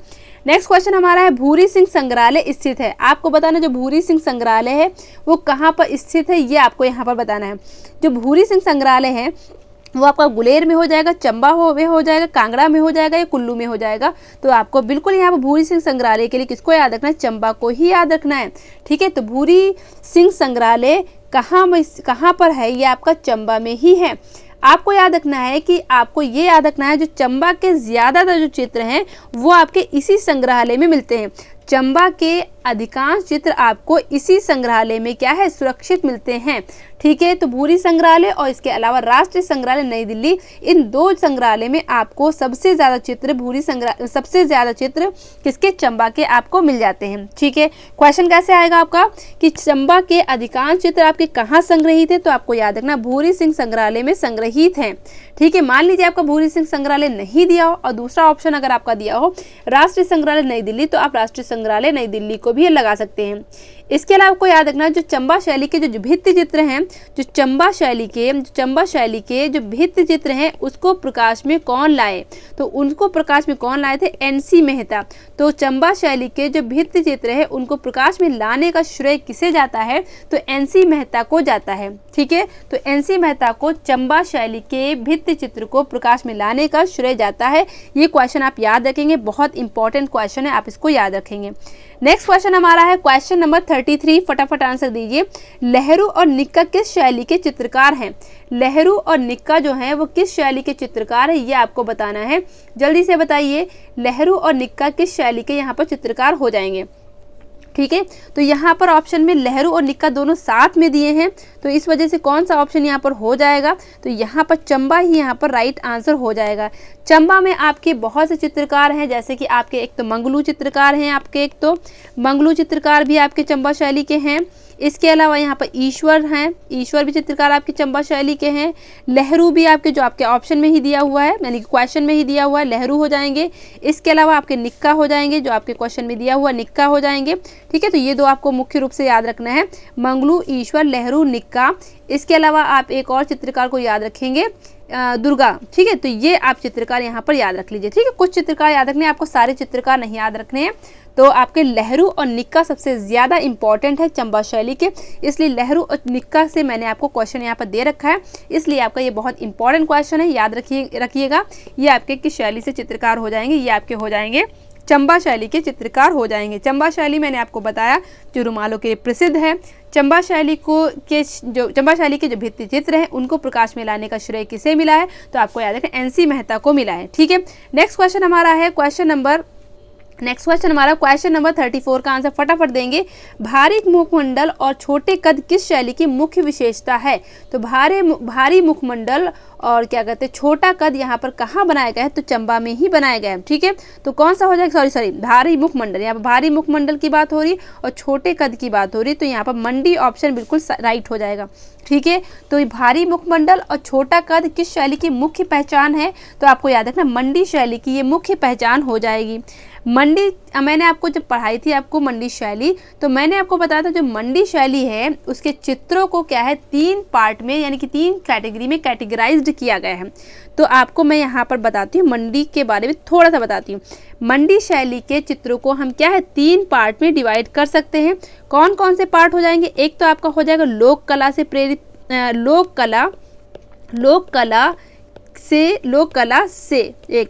लोक कला से प्रेरित, यानी कि इसमें क्या है किसका हमें जो है छाप दिखाई देती है, यानी कि जो शुरुआती जो चित्र हैं आपको उसमें किसकी छाप दिखाई जाती है, यानी कि लोक कला से प्रेरित यहाँ पर चित्र बने हैं, यानी कि लोक कला की यहाँ पर झलक दिखाई देती है। दूसरे यहाँ पर कौन सा हो जाएगा, यानी कि 1804 से लेकर के 1846, ठीक है 1804 से लेकर 1846, यानी 1804 से लेकर 1846, 1846 के बीच का जो चरण है जो किसके समय का हो जाएगा, ईश्वरी सिंह के समय का, जो आपका ईश्वरी सिंह जो राजा थे, ईश्वरीय सेन जो आपके राजा थे, इनके टाइम में जो चित्र बने तो वो आपका क्या है दूसरा चरण कहलाता है मंडी शैली का। तीसरा चरण कौन सा हो जाएगा, गिरावट वाला हो जाएगा, जो मंडी शैली के पतन वाला हो जाएगा, जो क्या है किसके समय का हो जाएगा, बलवीर सेन के समय का हो जाएगा। यानी कि पहले क्या होती लोक कला से यहाँ पर शुरुआत होती है, फिर ईश्वरी सेन के समय में खूब अच्छे से यहाँ पर सुंदर सुंदर चित्र आपको ईश्वरी सेन के समय से मिलते हैं।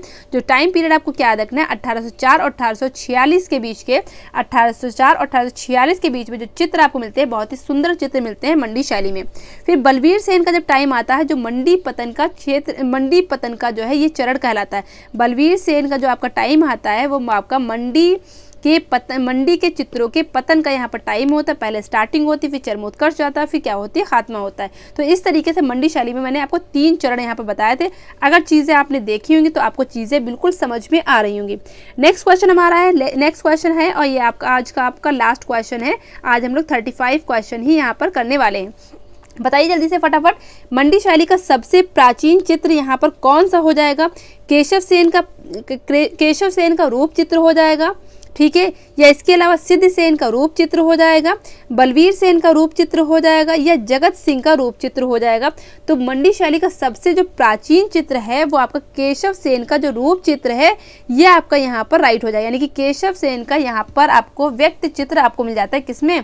मंडी शैली मिल जाता है, जो सबसे प्राचीन चित्र कहलाता है। किसका? मंडी शैली का। मंडी शैली का सबसे प्राचीन चित्र कहलाता है, ठीक है। तो इस तरीके से यहाँ पर ऑप्शन ए यहाँ पर बिल्कुल राइट होता है। तो आज हम लोगों ने कितने क्वेश्चन यहाँ पर कंप्लीट किए पहाड़ी शैली के? आज हम लोगों ने 35 क्वेश्चंस को हम लोगों ने एक्सप्लेनेशन के साथ कंप्लीट किया। ये आपका सेट कौन सा हो जाएगा? यानी कि 100 क्वेश्चन की सीरीज का सेट 1 हो जाएगा। नेक्स्ट क्लास में हम यहाँ पर सेट 2 को यहाँ पर स्टार्ट करेंगे, जिसमें भी हम लोग कितने क्वेश्चन करेंगे? 35 क्वेश्चन करेंगे। फिर आगे की सेट में हम लोग 30 क्वेश्चन करेंगे। इस तरीके से आपके 100 क्वेश्चन को हम यहाँ पर कंप्लीट करेंगे। सारे ही क्वेश्चन आपके आगे जो क्वेश्चन है वो भी आपके बहुत ही बेहतरीन क्वेश्चन है, ठीक है। सारी ही सीरीज को आपको देखना है, सारी सीरीज को आपको देखना अच्छे से। सारे ही क्वेश्चन आपके बिल्कुल एग्जाम के पॉइंट ऑफ व्यू से चीज़ें बनाई गई हैं, ठीक है।